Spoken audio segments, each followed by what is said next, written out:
Hello guys, so I'm here with a hair tutorial, specifically how to make a wig. I have my scissors, I have my needle and thread, I have the wig cap on my mannequin, and I have the hair. Guys, don't mind how ratchet my mannequin looks, like it's just what it is. So for the closure, what I am going to do is that I am going to sew through it. Because it came as an invisible part closure. That's typically the ones that are more affordable in the beauty supply. But I want the hair to be a full wig, so I'm just passing my needle and thread through the closure by joining them together and just making sure that the thread is like really tight and it's really knotted properly, so that when you flip it to the other hand you don't see the traces of the thread on it.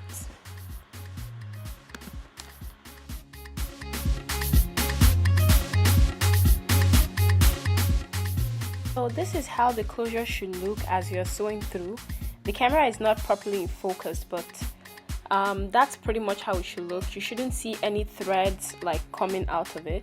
So right here what I'm doing is that I am sewing the closure on the wig cap and in small intervals between it. In this part you want to be really careful as well, because there's tendency for there to be tangles, and like I said, it's really annoying to have tangles when you are sewing the closure, especially. What some people do is that they use a pin to hold the opposite side of the closure onto the wig cap while they are sewing through it, but I don't do that because I've been doing this for quite a long time. And also what some people do is that they use a clamp to also hold the hair on the closure in place, so that they don't so that the hair doesn't disturb the sewing and stuff. So you want to be really careful here. Like I said earlier, you want to make sure that the closure is sewn straight, so that there's no slants, and also so that the closure will lay really flat and nice.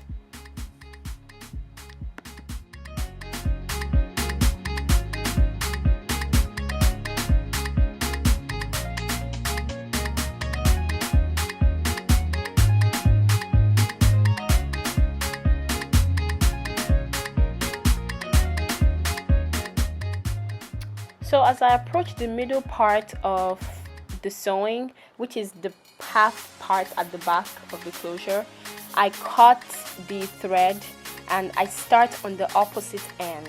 This is really important, and this has been working for me since I've been doing like sewing closures on wigs.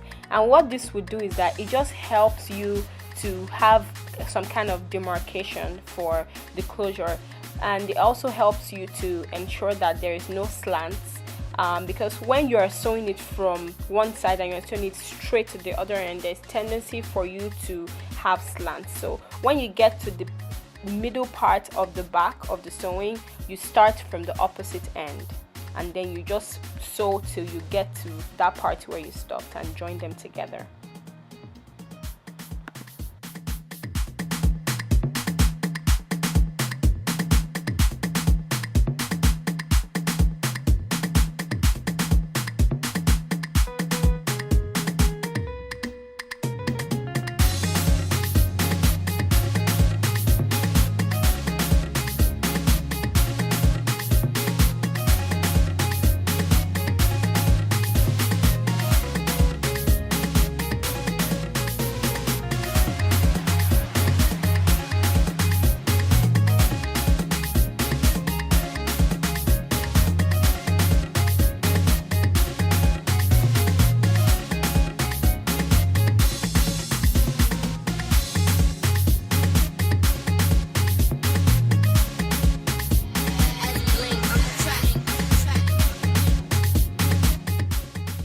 So what I'm doing here is I am taking one piece of the weave and I am sewing it around the perimeter of the hair. I'm going to sew it from one side and I'm going to sew it round to the opposite side. And what this is going to do is it's going to make the hair look more natural, as opposed to you just starting from the back directly. And for my knots, as you can see here, I'm knotting it twice. Sometimes I do it 3 times, sometimes I do it once, just depending on my mood. I guess, and I'm joking, it just depends on how I want it to be, but like your minimum knotting should be 1. So don't you have to make sure that you knot it at all times, because it just makes sure that the hair doesn't start to lose after some time of putting on the wig. So I'm just sewing around, round and around and around and around and around. And it's also important to know that I am not sewing this piece on the end of the band.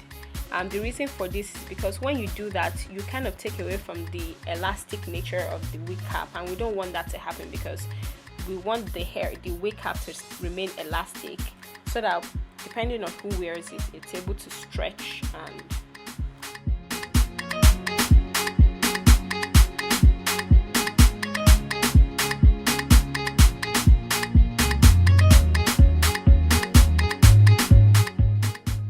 so at this point, I'm just cutting the thread from the needle, and I'm cutting it at the edge, and I am just separating the thread into two, and I'm looping it 3 times, I believe, whichever one is more comfortable with you. But this just ensures that the thread does not lose at any point during the process of making it, and even when the person has it on their head. Just make sure that everything is all secure.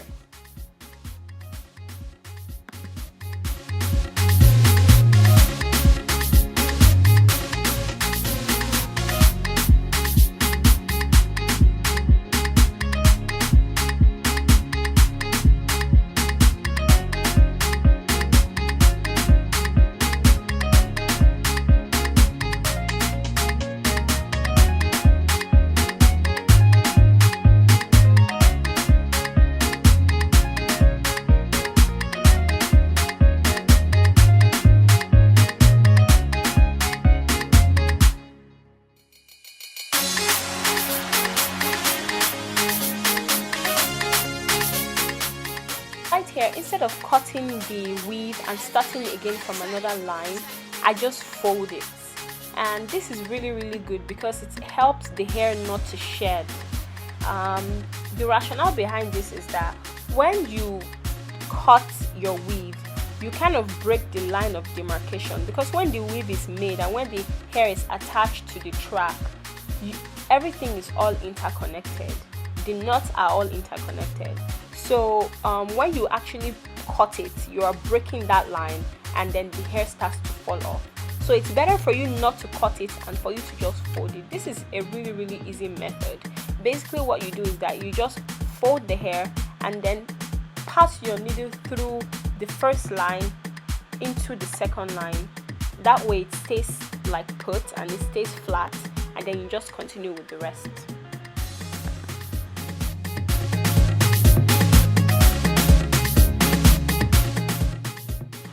So right now I'm just continuing with the same way I did it before, but right here, since I'm going around again, I'm making sure that I keep the distance between the first already sewn track and the second one as far away as convenient, because the reason for this is because I don't want the back to be too bulky, and because we have limited weave, I only have 2 packs of this hair. So I'm trying to just keep a good distance between the first track and the second track.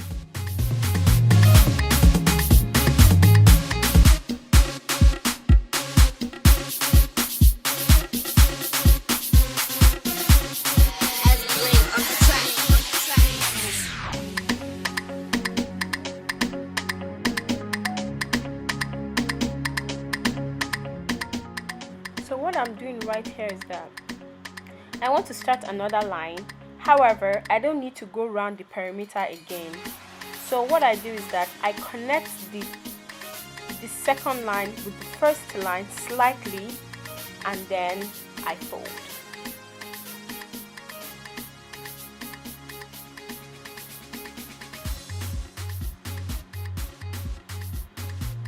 So the folding is just the same process that I explained previously. You fold and then you start another line. We're also making sure that there is a considerable gap between the previously sewn line and the one I'm about to sew right now. We don't want to start doubling the weave. We don't want to do that. We just want to keep it as single And when we get to the front, as we're approaching the front, we start to, reduce the lines, because we want the hair to be full, but we don't have enough weave.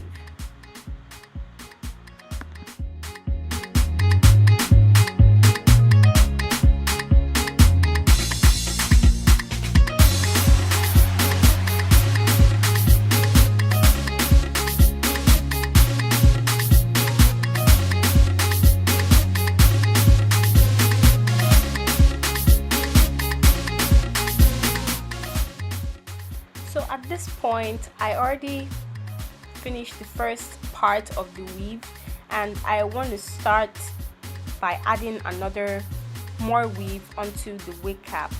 And what I do here is that I don't cut the needle and thread from the end of the previous one. I just take my new weave and then I pass the needle through the track of the new weave, and then I pull and I just continue. And this is really, really important and beneficial because it ensures that the gap of the hair between the first one that you previously sewn and the second one that you added is not visible. And at this point, I also start to double the hair. It's not a hard process to do that. You just take it from the end, you fold the new hair into two, and then you pass your needle through it and you just keep sewing.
Point, we've gotten to the top of the hair, the wig cap, and what we want to do is that we want to sew the last track as close to the closure as possible, but not too close in such a way that it will start to tug into the closure. So we want to sew it as close as possible, and we also want to make sure that it covers the track of the previously sewn hair properly.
that brings us to the end of our sewing.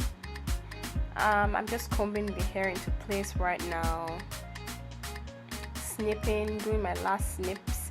And what I did was that the front of the closure came with a net, so I just cut the net like outside of this recording. And yes, I'm just combing and making sure that everything is in place properly. Next, I apply my argan oil to the hair. This product is so good, I've been using it for years. So after that, I just put some water on the hair and I just curl.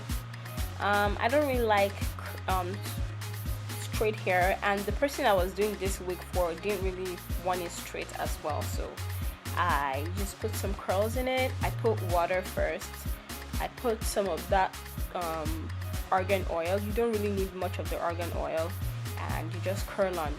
Make sure that you part the hair into smaller sections so that it's easier for you to curl properly and precisely.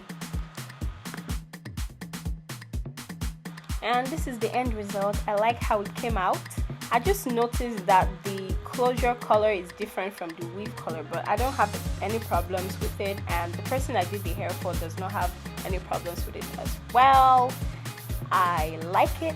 I am very happy about the outcome. I really like how the closure laid as well. And yeah, so if you're at the beauty supply and you come across closures that have invisible parts, easy peasy, just sew it together. And as you can see, there's no thread sticking out as well, which is really good. So I'm just going back to add my last minute curls to the part that are like sticky outy. And this is my sister. She actually volunteered to sit down for me to make my changes and to see how the hair looks on the head.